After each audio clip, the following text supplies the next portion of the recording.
Let's go to our second question, and this time, George Smitherman, you get the first answer on this second question. The City of Toronto is an employer committed to diversity. Any definition of diversity must include people with disabilities. What would candidates do to increase the number of people with disabilities working for the city? How would you encourage employers to hire people with disabilities in their businesses?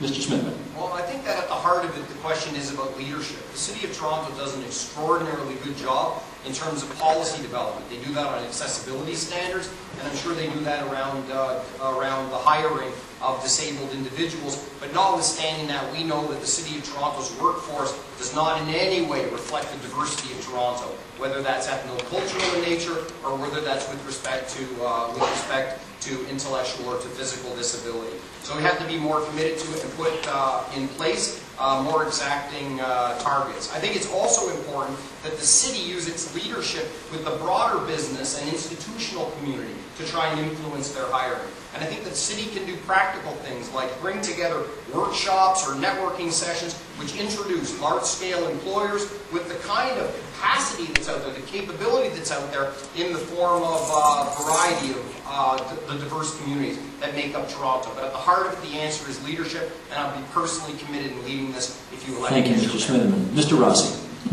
Well, there are two key things. One is, as an employer, we need to lead by example.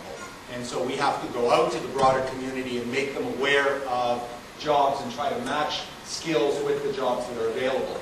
Secondly, we don't have to recreate the wheel here. There are tremendous services that have been developed by Matri and others to assist with respect to immigrant integration and ensuring that we match skills with available jobs, have the workshops, bring the private sector to the table, and those same patterns and that same work needs to be done for the disabled community in exactly the same manner with the same partners so that we don't have to recreate the wheel.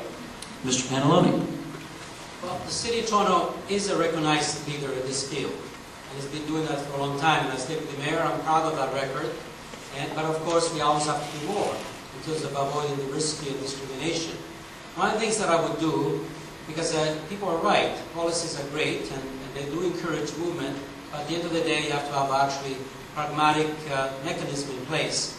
A mechanism which I fully support, which is not in place now, is to be implemented to have a workplace accommodation fund.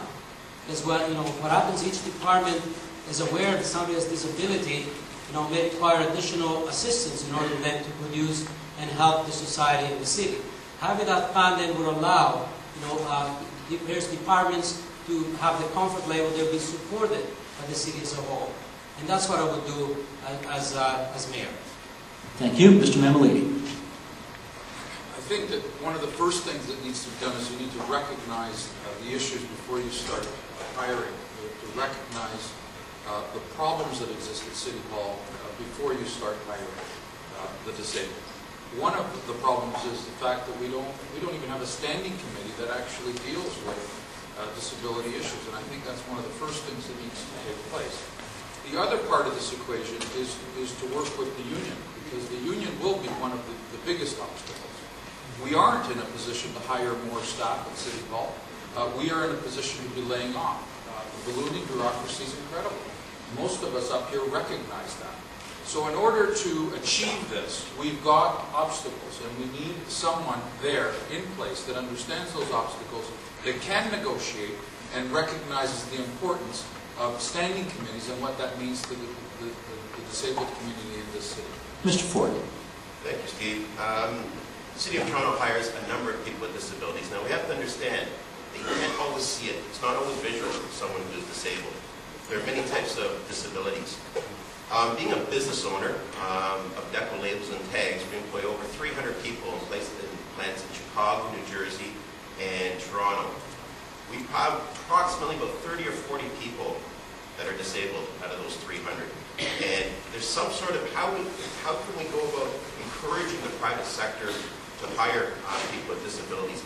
There has to be some sort of incentive, some sort of financial incentive. Either, and I don't have the answer right now, but we have to have some sort of either a reduction of property taxes, some sort of financial incentive to do that. And that's the only way we can really get around it.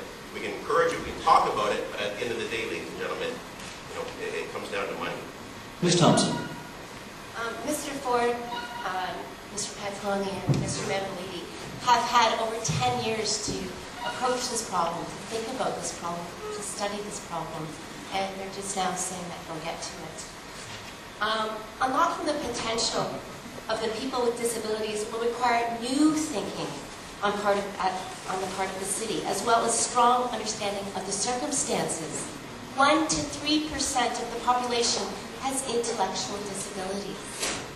And it's estimated that 10% of our entire population has some form of disability. To increase the number of people working for the city with disabilities, my administration will implement 3 strategies. The first is to assess and implement remote or work-from-home programs. The second is to reach out to organizations that have the ability to provide training on new technologies in order to enable the city to get the best from all employees, especially those with disabilities. Sorry, Ms. Thomson, that's time, and see if you can sneak the last part in on a future answer.